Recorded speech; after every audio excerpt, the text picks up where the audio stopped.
তারপর তাদের এই সমস্ত কথা আমাদেরকে শুনতে হবে, নাটক শুনতে হবে, সেটা তো বেশি কিছু চাই। তারা কোটার একটা অধিকার চেয়েছে, আপনাদের সঙ্গে আলোচনা করার জন্য বলেছে যে আসুন আমরা আলোচনা করি, সেটা আপনারা করেননি, আলোচনা করার চেষ্টাও করেননি। আপনারা হাইকোর্টকে দিয়ে তখন আপনার আপনাদের দাম্ভিকতা, আপনাদের যে জমিদারের যে সুলভ যে আপনার ব্যবহার, সেই ব্যবহার করেছেন, তাদেরকে বারবার ধমক দিয়েছেন, হুমকি দিয়েছেন, দিয়ে তারপরে আপনারা তাদেরকে গুলি করে হত্যা করেছেন।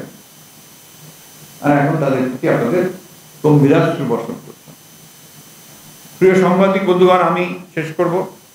আমি শুধু আপনাদেরকে একটু কথা বলতে চাই যে বাংলাদেশের মানুষ কখনোই এই ধরনের অত্যাচার, নির্যাতন, নিপীড়ন মেনে নেয় না, যতই চেষ্টা করেন। তারা পাকিস্তান সেনাবাহিনীর ভয়াবহ নির্যাতন এরিয়াও তারা যুদ্ধ করেছে, লড়াই করেছে, দেশ স্বাধীন করেছে। তারা 1969 সালে আপনার 69-এ তারা কিন্তু একটা ছাত্রগণ অভ্যুত্থান করে আইয়ুব খানের পতন ঘটিয়েছে। তারা 90-তে এরশাদের পতন ঘটিয়েছে আন্দোলনের মধ্য দিয়ে।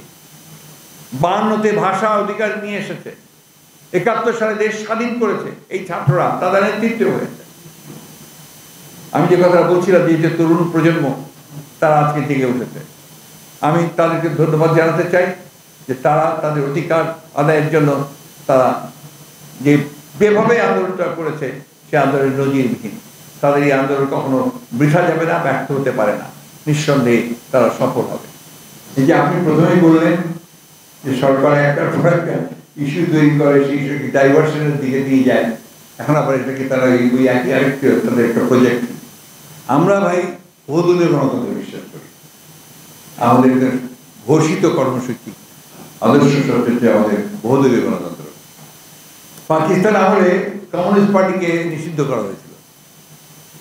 বাম রাজনীতি যারা করতো, আমাদের মির্জা গোলাম সাহেব থেকে শুরু করে আপনার হাজি মোহাম্মদ দারাজ থেকে শুরু করে তারা সব দেশ ছেড়ে চলে গিয়েছিল, ভারতে আশ্রয় নিয়েছিলেন প্রায় 2 বছর। সেখান থেকে তারপর তারা ফিরে যখন এটাকে উদ্র করা হলো তখন আমার তারা দেশে ফিরে এসেছিল। এই ধরনের ঘটনা যারা স্বৈরাচার, যারা আপনার ডিক্টেটর, যারা আপনার জনগণের সঙ্গে যাদের সম্পর্ক থাকে না, তারা এই ধরনের সিদ্ধান্ত বহু নিয়েছে এবং এগুলোকে তাদেরকে নিতে হয় বিভিন্ন সময় বিভিন্নভাবে। কেন এতদিন নেয়নি কেন তারা, আজকে এখন নিচ্ছে কেন? এই জন্য তাদের অনেক যুক্তি থাকবে, অনেক কথা তারা বলবে। আমরা যে কথাগুলো বলছি এই জন্য তারা আবার অনেক কথা বলবে, তাতে আমাদের কিছু যায় আসে না। আমরা খুব পরিষ্কার করে বলি যে আমাদের বক্তব্য আমরা খুব পরিষ্কার। আমরা বিশ্বাস করি আপনার বহুদলীয় গণতন্ত্রে, আমরা বিশ্বাস করি যে যারা যারা এখানে রাজনীতি করে তাদের অধিকার আছে রাজনীতি করার। এখন জনগণের দায়িত্ব হচ্ছে সেটা যে কার রাজনীতি সে গ্রহণ করবে, কার রাজনীতি গ্রহণ করবে না। এর জন্য যেটা দরকার সেটা একটা অবাধ সুষ্ঠু নির্বাচন, অবাধ নির্বাচন। আজকে যে এত ক্রাইসিস মূলত হচ্ছে আপনাদের দেশে কোনো প্রতিনিধিত্বমূলক গণতন্ত্র আপনার সরকার নাই। প্রতিনিধিত্বমূলক সরকার না হলে তো আপনার এই সমস্যার সমাধান হবে। জনগণের প্রতিনিধি দরকার, জনগণের এবং যাদের অ্যাকাউন্টেবিলিটি থাকবে, দায় দায়িত্ব থাকবে, একটা আপনার জবাবদিহিতা থাকবে। সেই জবাবদিহিতা যদি না থাকে তাহলে সেটা সম্ভব না। আজকে এই সরকারের কোনো জবাবদিহিতা নেই, তারা কোনো মতেই আপনার তাদের কোনো বৈধতা নেই, তারা কোনো নির্বাচনে নির্বাচিত হয়ে আসেনি। তারা সবসময় যে কৌশল করে, যেভাবে ডিবি অফিসে ছাত্রদের আপনার প্রচার হচ্ছে, সে একইভাবে কৌশল করে তারা বিভিন্ন নির্বাচনে বৈতরণী পার হয়েছে।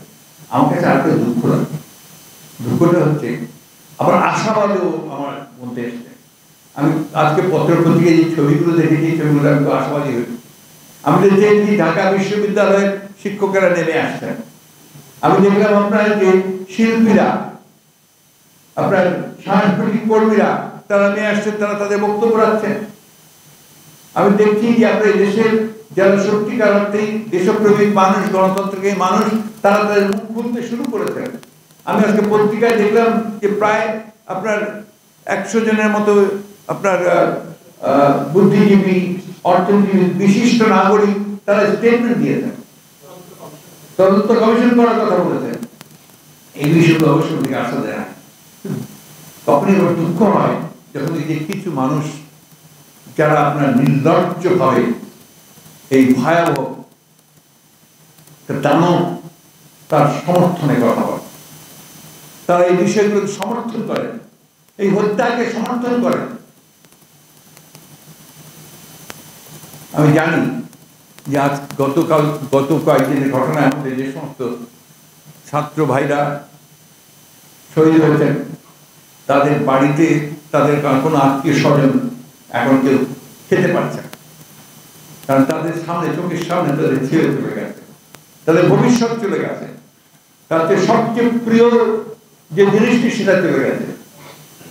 মনে 2-4 বছরের বাচ্চাটা, 6 বছরের বাচ্চাটা কি অ্যান্সার? রাষ্ট্রের কি উত্তর? রাষ্ট্রের জবাবটা কি? কেন তার প্রাণ গেল? কি অ্যান্সার দেবে সে? দায়িত্ব তো তার, প্রতিটি নাগরিকের নিরাপত্তা বিধান করার দায়িত্ব তার। ওই কথা বললে তো চলবে না যে আমরা কি করতে পারি, বিভিন্ন ভাবে ঘটে গেছে জিনিসপত্র, বললে তো হবে না। You have created this situation, এ দায় তোমার, এ দায় তাদের দায় অবশ্যই তাদেরকে নিতে হবে। যে কথাটা আমরা বলেছি, এই দায় স্বীকার করে তাদের চলে যাওয়াটাই হচ্ছে সবচেয়ে বেশি আপনার এই সমস্যার সমাধান করবে। রাজনৈতিক সংকট রাজনৈতিক ভাবেই শেষ করতে হবে। দে মাস্ট লিভ, এবং তাদেরকে একটা নতুন নির্বাচনের ব্যবস্থা করে নতুন জনগণের প্রতিনিধিদের কাছে ক্ষমতা হস্তান্তর করে। এই দেশে জঙ্গিবাদের সবচেয়ে বড় পৃষ্ঠপোষক হচ্ছে আওয়ামী লীগ, সবচেয়ে বড় পৃষ্ঠপোষক, এবং এই সরকার পরিকল্পিতভাবে এই দেশের জঙ্গিবাদের তারা পৃষ্ঠপোষকতা করেন। আমার এরপরে আর কিছু বলার নেই। অবশ্যই আমি গণহত্যা বলি, আমি আজকের আমাদের বক্তব্যের মধ্যে গণহত্যা বলা আছে। হ্যাঁ, আমরা তো মনে করি জাতিসংঘের হস্তক্ষেপ হওয়া উচিত, জাতিসংঘের তদন্তে হস্তক্ষেপ তো অবশ্যই হওয়া উচিত।